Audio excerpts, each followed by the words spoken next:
On today's show, Volkswagen is squashing the Beetle in the US, but it's sending it off with a couple of special models.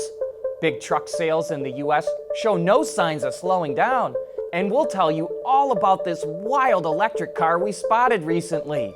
All that and more coming right up on Autoline Daily.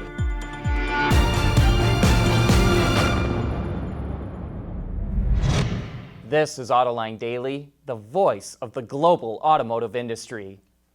Back in April of 2016, we got word from Auto Forecast Solutions that Volkswagen would end production of the Beetle, and the automaker has finally confirmed there will not be a 2019 model. As we said at the time, sales of the Beetle in the US have dropped off steeply over the years. VW sold 109,000 in 2013, that dropped to 64,000 in 2015, and so far this year, just over 11,000 have reached customer hands. But the automaker is sending off the iconic car with a couple of special models, the Final Edition SE and Final Edition SEL, which feature a number of unique touches. And as the CEO of VW points out, the ID Buzz is a modern interpretation of the bus, so never say never with the Beetle. And here's something fun before the weekend. Check out this absolutely wild EV we saw the other day. Its name is 7, and it was designed and developed by Illuminati Motorworks for the Automotive X Prize. That was a set of competitions put on by Progressive Insurance in 2010 that aimed to inspire a new generation of fuel-efficient vehicles. Power comes from a 40-kilowatt electric motor and 99 lithium iron phosphate batteries sitting in the center tunnel that add up to 33 kilowatt hours. It has over 200 miles of range and received an EPA mileage rating of 207.5 miles per gallon equivalent. For the competition, 7 featured a foam and fiberglass body, but in 2013, it switched over to carbon fiber and Kevlar. It now sits at 17.5 feet long and just over 2,900 pounds.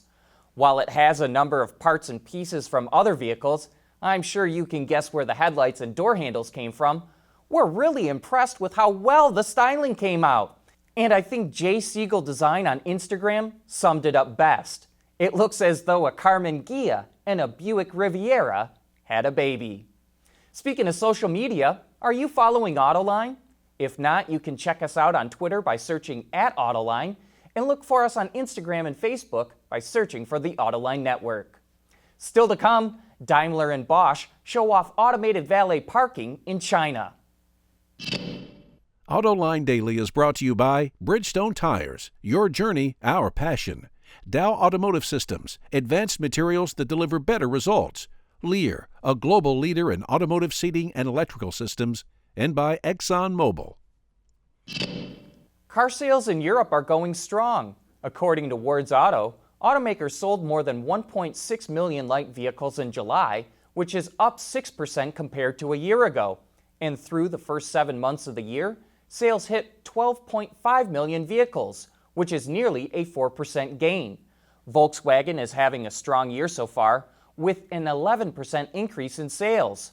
Peugeot Citroën is behind VW, and though sales are up, it's below the overall market, which means it lost some share. And it's the same story with PSA's French rival Renault. Ford and FCA round out the top 5, and they're down about the same percentage so far in 2018. Speaking of sales, the medium and heavy-duty truck segment in the U.S. continues to soar. Wards Auto reports that big truck sales were up nearly 19% in August compared to a year ago. And that's nearly all because of the Class 8 segment, which was up a whopping 40%. Class 4 through 7 saw just a 1.7% increase last month. But overall, it's been a great year for big trucks. They're up 18% so far in 2018. And as we keep saying, this is great news because this segment is a leading indicator for car sales in the economy. It suggests we won't see a slowdown in growth. Daimler and Bosch demonstrated automated valet parking in China for the first time. The technology allows the vehicle to park itself, and to use it, the driver just parks the car in a designated drop-off area, then sends it to an assigned parking spot using a smartphone app. Sensors in both the parking garage and the car guide the car to its spot. Then when you're ready to pick up the car, you just summon it with the app and it will automatically return. The companies say parking garages equipped with this technology can accommodate up to 20% more vehicles because they can park so close together. And speaking of autonomous driving, coming up next, a look at how trust can be built between humans and technology. Lighter, safer, stronger, quieter, and more sustainable. Tell us where you need to go, and we'll help you get there. Dow Automotive Systems. We don't succeed unless you do. Automated driving systems are starting to make their way into vehicles, but many studies show drivers are still reluctant to give up control of their car. On Autoline this week, Jada Smith, the VP of Advanced Engineering at the supplier Aptiv, shares how trust can be built between humans and the vehicle. The Autoline This Week Powertrain Series preview is brought to you by Borg Warner. But with active safety, people trust them because they've used them. And the more they experience exposure. When one of those active safety features saves someone's life and they talk about it, you instantly get believers and you get people who are evangelizing the technology. Salesman. and it's similar to some degree with automated technology. So leveraging our partnership with Lyft in Las Vegas, we are doing surveys of people as they come out of our cars and say, hey, you know, what feedback do you have? What did you like? What did you not like? And we've learned a lot through that. And what we found is, and even in rides when I take with, you know, journalists like yourself or perhaps investors or customers, my favorite thing to do is to take someone who's never been in that car before, the very first ride in an autonomous vehicle. Because when they first get in, there's so much excitement and a little bit perhaps fear of what is it going to be like. And then they get in the car and they're asking all kinds of questions like, how did the turn signal come on? And how did the wheel move? And, oh, we just sped up, we just slowed down. How did you know to turn? So we answer all those questions, and then, you know, between 5 and 10 minutes into the ride, everyone's on their phone and they're checking their email or they're texting somebody, and that is the sign of acceptance, because now when it becomes boring, we've won. We've succeeded. Boring is good. Yeah. Boring when you're driving is very, very good.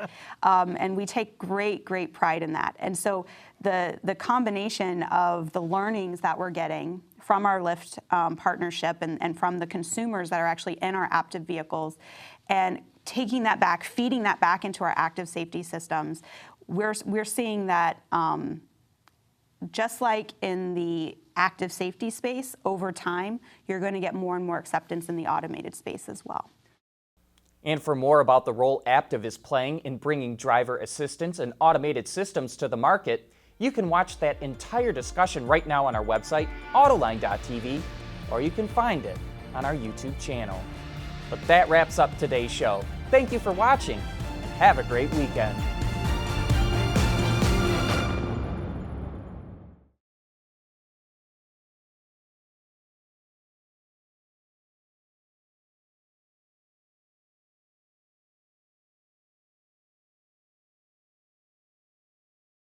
Wards is the industry leader for news, data, and analysis. That's why companies across the globe subscribe to our premium service, maybe even your own.